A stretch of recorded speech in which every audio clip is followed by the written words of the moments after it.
जहां प्रदेश विधानसभा के शीतकालीन सत्र की अधिसूचना जारी हो गई है और 20 दिसंबर से शीतकालीन सत्र शुरू होगा।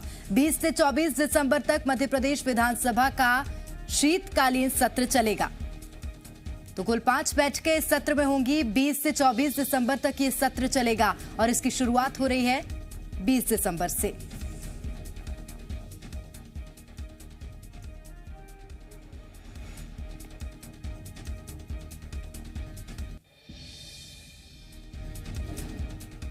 साइबर तहसील स्थापित करने वाला देश का पहला राज्य मध्य प्रदेश होगा। भोपाल में आज हुई कैबिनेट की बैठक में साइबर तहसील स्थापित किए जाने को मंजूरी दे दी गई। इसके कोई भी शख्स इससे गैर विवादित मामलों के लिए ऑनलाइन हाजिर हो सकेगा। इसके अलावा अवैध खनन के जुर्माने को लेकर प्रावधानों में संशोधन को कैबिनेट ने मंजूरी दे दी।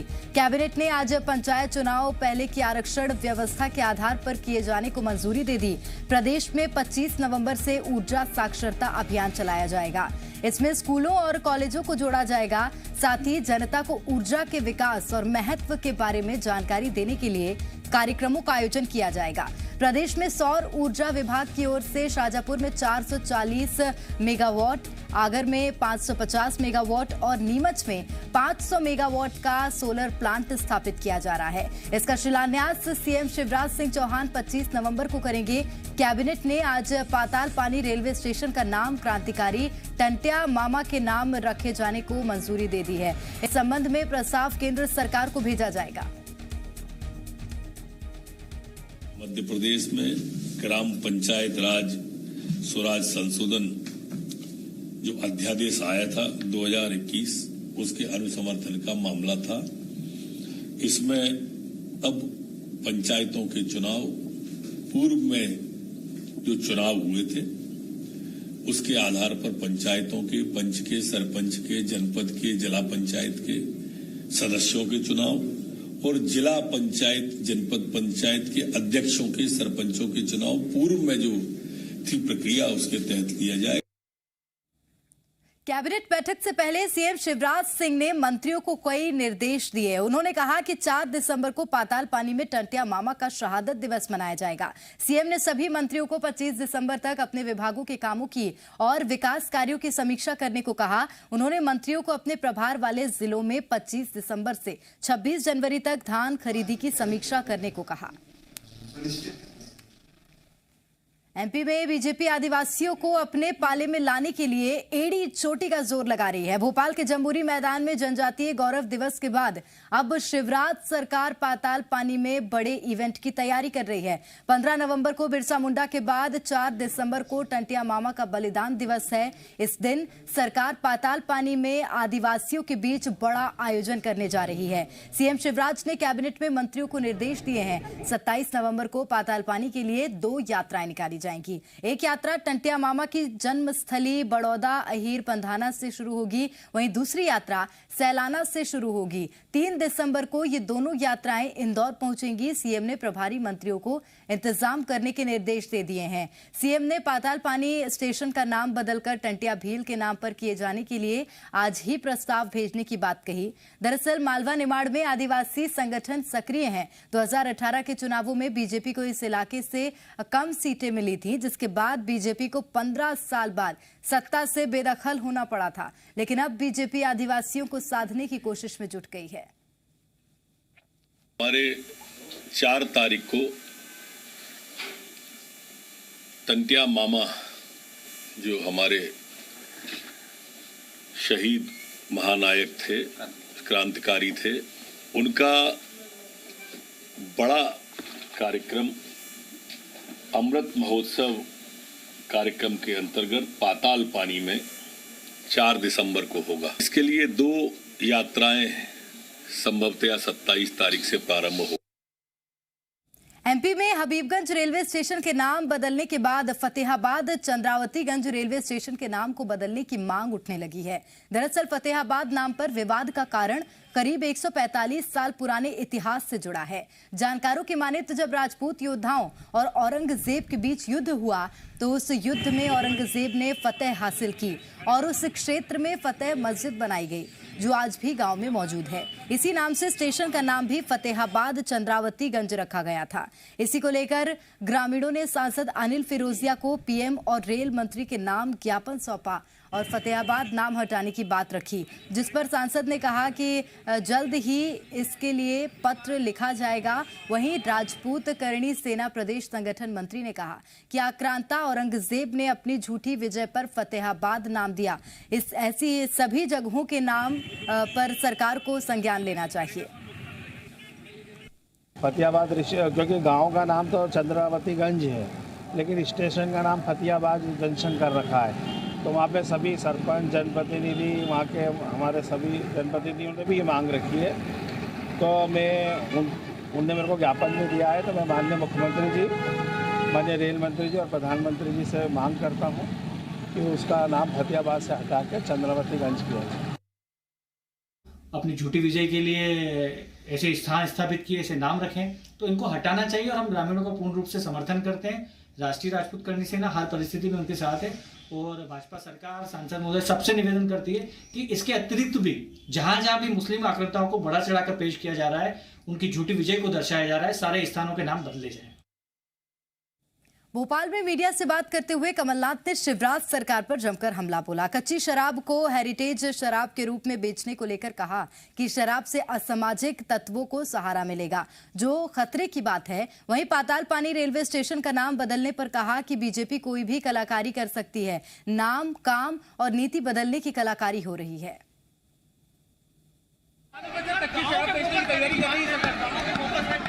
कच्ची शराब बेचने की तैयारी कर रही है दुकानों पे। वो तो सरकार कर रही है। ये तो किसी चीज से कुछ भी कर ले, शराब बेचना तो मामूली काम है। अब जो शराब से असामाजिक तत्वों को सहारा मिलेगा, ये बड़े खतरे की बात है।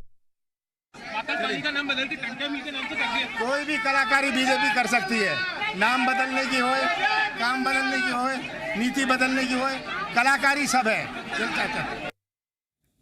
और शिवराज सरकार ने किसानों को बड़ा तोहफा दिया है। कृषि मंत्री कमल पटेल के मुताबिक SC/ST वर्ग के किसानों को मुफ्त बिजली दिए जाने की तैयारी की जा रही है। हरदा में सरकार की ओर से आयोजित समाधान योजना के कार्यक्रम में आए कृषि मंत्री कमल पटेल ने कहा कि केंद्र सरकार के सहयोग से हरदा में 2 विद्युत सब स्टेशन और 8 उप केंद्र स्थापित किए जाएंगे, ताकि अनुसूचित जाति और जनजाति वर्ग के किसानों को मुफ्त बिजली दी जा सके। इसके अलावा उन्होंने कहा कि केंद्र सरकार की ओर से देश भर में सौर ऊर्जा के इस्तेमाल पर जोर दिया जा रहा है। इसके तहत हरदा में खिरकिया ब्लॉक को चुना गया है, जिसे 100% सौर ऊर्जा से रोशन किए जाने का लक्ष्य रखा गया है। अब भारत सरकार से हम सुनकर कराकर 24 घंटे बिजली की स्थिति हो जाए, 2 सब स्टेशन और 8 छोटे उपकेंद्र बन जाएंगे और बिजली के खंभे और तार लाइन 11 के भी और वो चल जाएगी। और जो अनुसूचित जाति और जनजाति के हमारे जो किसान हैं, उनके खेतों तक खंभे लग जाए और उनको निःशुल्क हम बिजली उपलब्ध करा दें, ताकि उनकी खेती बिलाप का धंधा बने और छोटे लोगों को, अनुसूचित जाति जनजाति के किसानों को केंद्र सरकार और प्रदेश सरकार के सहयोग से निःशुल्क बिजली हम उपलब्ध करा दें। उसके लिए भारत सरकार ने कुसुम योजना 2 लेकर आई, जिसमें एक प्रदेश में 1 ब्लॉक, पूरे मध्य प्रदेश में या पूरे राज्यों में 1-1 ब्लॉक पूरा 100% सौर ऊर्जा से करने का, खेतों को कम करने का निर्णय लिया है। और मैं कृषि मंत्री होने के नाते हमने खिड़किया को उसमें चुना है और खिड़किया ब्लॉक 100% सौर ऊर्जा से आ जाएगा, तो बिजली के बिल से ही मुक्ति हो जाएगी, हमेशा के लिए बिजली फ्री मिलेगी। और कमल पटेल के बयान पर सियासत शुरू हो गई है। कांग्रेस ने जहां चुनाव को देखते हुए बीजेपी पर किसानों को लेकर प्रेम जागने का आरोप लगाया है, वहीं बीजेपी ने भी पलटवार किया है और कहा है कि कांग्रेस अपना अतीत और हमारा काम देख ले।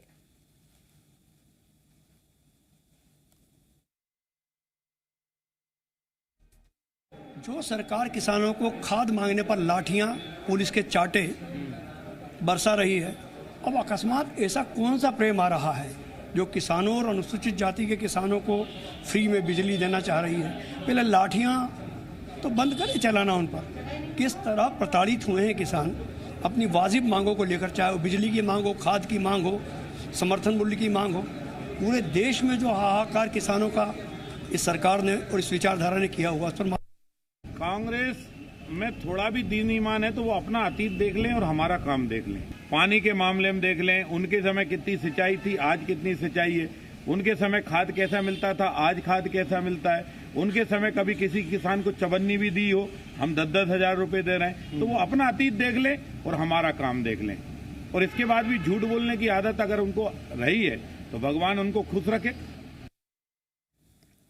और भोपाल में बीजेपी और कांग्रेस की घुटना तोड़ राजनीति में अचानक हलवा पूड़ी की एंट्री हो गई है। पूर्व मुख्यमंत्री दिग्विजय सिंह ने विधायक रामेश्वर शर्मा के निवास पर 24 नवंबर को 1 घंटे रामधुन करने का ऐलान किया था। इसके बाद रामेश्वर शर्मा ने मालवीय नगर स्थित अपने निवास युवा सदन पर स्वागत की तैयारी शुरू कर दी है। 1000 लोगों के बैठने के लिए टेंट लगाया जा रहा है। साथ ही प्रसाद में पूड़ी, सब्जी और हलवा बांटने की तैयारी है। कुछ दिन पहले रामेश्वर शर्मा ने बयान में कहा था कि कांग्रेसी आए तो घुटने तोड़ देंगे।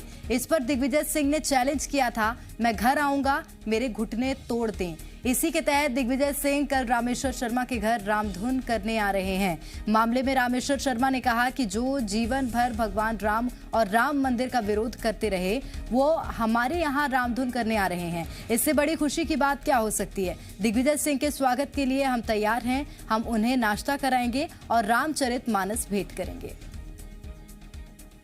हृदय से स्वागत करूंगा, वंदन करूंगा और उम्मीद करता हूं, यहाँ पर सब है, हमने रामधुन का पंडाल बना रहे हैं और यहाँ पर उनके भोजन पानी की भी व्यवस्था हम उपलब्ध करा रहे हैं। पलक पावड़े बिछाकर उनको स्वागत करेंगे, तिलक लगाएंगे। मेरी कोशिश है कि द्वार पर आया हुआ राम भक्त अतिथि का हर संभव उसका पूर्ण सत्कार हो, उसके मन में ये कहीं कमी ना रह जाए। मेरी तरफ से पूरा प्रयत्न करके उनका स्वागत और अभिनंदन किया। तमिलनाडु के दौरे पर गए सीएम शिवराज सिंह चौहान ने तिरुचिरापल्ली में रंगम रंगनाथ स्वामी मंदिर में दर्शन किए। सुदर्शन भगवान की भी पूजा अर्चना की। सीएम शिवराज ने देश प्रदेश की खुशहाली, सभी के उत्तम स्वास्थ्य की भगवान से कामना की।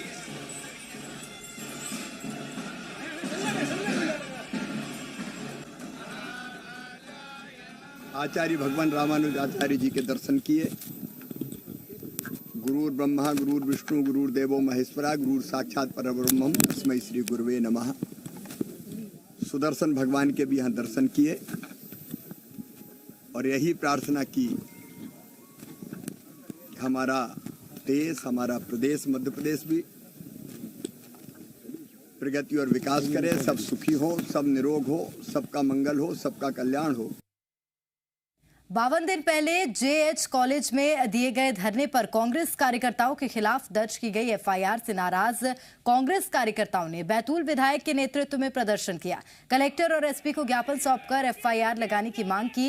विधायक निलय डागा ने चेतावनी दी है कि अगर 1 सप्ताह में एफआईआर खत्म नहीं की गई तो सड़क पर उतरकर आंदोलन करेंगे। एसपी सिमाला प्रसाद ने मामले की जांच करवाने का भरोसा दिया है। दरअसल 29 नवंबर को विधायक निलय डागा और जिला अध्यक्ष के नेतृत्व में कांग्रेस कार्यकर्ताओं ने जेएच कॉलेज में धरना दिया था। कॉलेज में बने एक भवन के लोकार्पण कार्यक्रम में विधायक का नाम आमंत्रण और उद्घाटन पट्टिका पर नहीं था, जिसको लेकर कांग्रेस ने विरोध किया था। मामले में पुलिस ने कांग्रेस के नगर अध्यक्ष मोनू बड़ोनिया समेत 5 लोगों के खिलाफ एफआईआर दर्ज की थी, जिसमें राजकार्य में बाधा समेत कई आरोप थे।